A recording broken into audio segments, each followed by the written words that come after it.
आणि म्हणून अतिशय ठामपणे आपल्याला सगळ्यांना भावांनो आणि बहिणींनो काही गोष्टी लक्षामध्ये घेतल्या पाहिजे.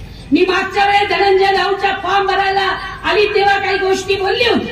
मी तुम्हाला सांगितलं होतं की इथूनच जवळ 50-60 किलोमीटर वरती असणारा जामनेरचा गिरीश महाजन, त्यांना काही लोक पिस्तुल्या पण म्हणतात. का बरं म्हणतात मला नाही माहिती, तुम्हाला माहिती नाही माहिती. आणि आता तर नवीनच अनेक गोष्टी ऐकते. पण ते उपोषणाला बसले होते 2012ला. म्हणजे कापसाला 10,000 रुपये मिळाले पाहिजे आणि सोयाबीनला 7,000 रुपये मिळाले पाहिजे. अरे बरोबर 12 वर्ष झाले, एक तप पण उलटलं. आज आमच्या सोयाबीनला 3,800-4,000 भाव मिळतो आहे आणि त्यावेळेस 2000ला भाव होता 5,000. तुम्ही तो कमी केला आणि शेतकऱ्यांच्या डोळ्यामध्ये आसू आणलं. तुम्ही कापसाला भाव कमी केला कारण तुम्ही परदेशामधनं कापसाच्या गाठी आयात केल्या. भावांनो आणि बहिणींनो एक लक्षात ठेवा, आमच्या बहिणींना 1,500 रुपये देतात.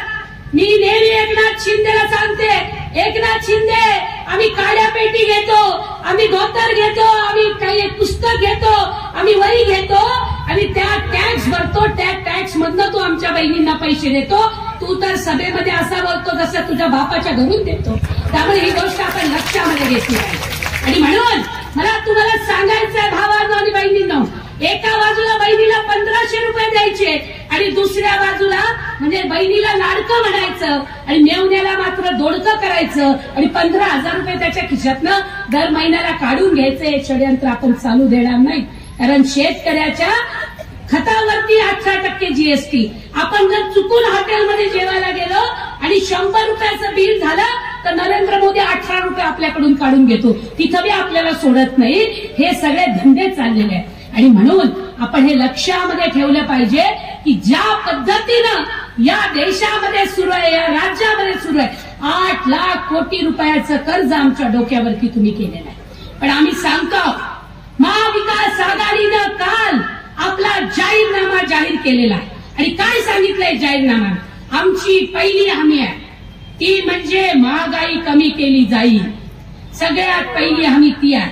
दुसरी हमी आहे आमची की शेतकऱ्याच्या शेतीमालाला हमी भाव दिला जाईल. मला माहिती आहे इथे केळी पिकवणारे शेतकरी आहेत आणि मग विमा मंजूर करून घ्यायचा असला की विमा कंपनीवाल्यांना चिरीमिरी द्यावी लागते.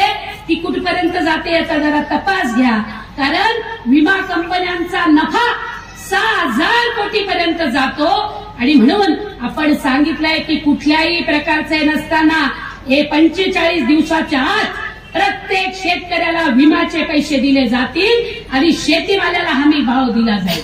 आणि मग माझ्या बहिणींना आपण काय म्हणत होतो, महाविकास आघाडीनं एक पिल्लू सोडून दिलं होतं.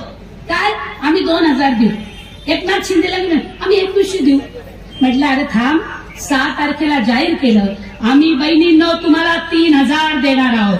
आणि म्हणून गावागावात जा, सांगा की हे पैसे आता आम्हाला 3,000 मिळणार आहे.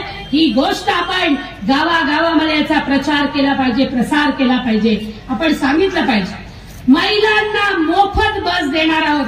तेलंगणामध्ये काय करतो आहोत ते ताई सांगणार आहे. आपण 6 सिलेंडर 500 रुपयाला देणार आहोत. ही गोष्ट आपण लक्षामध्ये ठेवली पाहिजे. आणि सगळ्यात महत्वाचं म्हणजे 2.5 लाख नोकऱ्या आम्ही सत्तेत आल्यानंतर 6 महिन्याच्या आत करणार आहोत. ही गोष्ट आपण लक्षात घ्या तरुण मित्रांनो. आणि उरलेल्या तरुणांना 4,000 रुपये महिना हा स्टायपेंड देणार आहोत. इथे आदिवासी आहेत. मी सांगू इच्छिते आदिवासी भावा बहिणींनो, तुमचं बजेट 100% तुमच्यासाठीच वापरलं जाईल.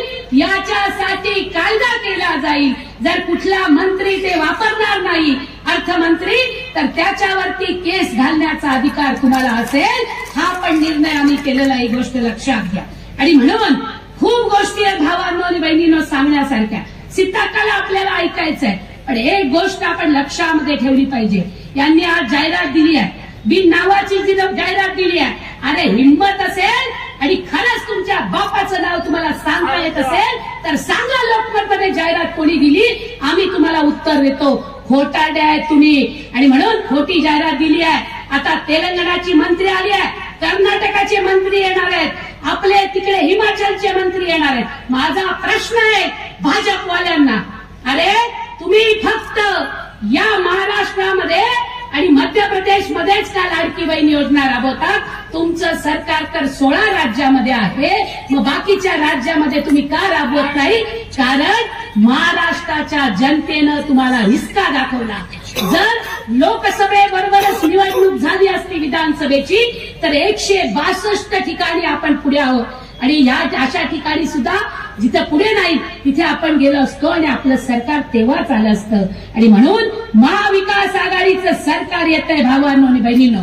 धनंजयला मत देणं म्हणजे उद्धव ठाकरेंना मत देणं, शरद पवारांना मत देणं, राहुल गांधींना मत देणं आणि मग ज्यांनी भाजपला मत दिलं त्यांनी लक्षात ठेवायचं की छत्रपती शिवाजी महाराजांचा पुतळा यांनी 9 महिन्याच्या आत धारातीर्थी कोसळला आणि आमच्या अस्मितेला यांनी तडा दिलेला, ही गोष्ट आपण लक्षामध्ये ठेवली पाहिजे.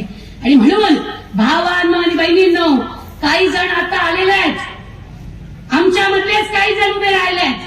आम्ही म्हटलं होतं होय, इथं आमचे भगतसिंग बापू बसलेले आहेत, यांनी पण फॉर्म भरला होता.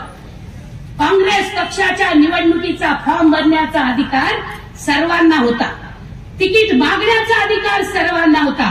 पण याच रावेरमध्ये जे आता एक विरोधी पक्षामध्ये म्हणून उभे आहेत त्यांच्या वाढदिवसाच्या दिवशी मी इथे येऊन सांगितलं होतं की जर तुम्हाला तिकीट मिळालं तर धनंजय चौधरीला बसवायची जबाबदारी माझी, तो अपक्ष फॉर्म भरणार नाही. पण जर त्याला तिकीट मिळालं तर तुम्ही बसण्याची जबाबदारी तुमची, हे मी सांगितलं होतं. माझं आव्हान आहे, माझ्या नावानं खोट्या गोष्टी पसरवत जर कोणी असेल, कोणी जर काही सांगत असेल, कोणी सांगतं तडवी भावांच्या म्हणे त्या प्रतिभाताईनं तुमचं हे केलं, अरे माझा चॅलेंज आहे.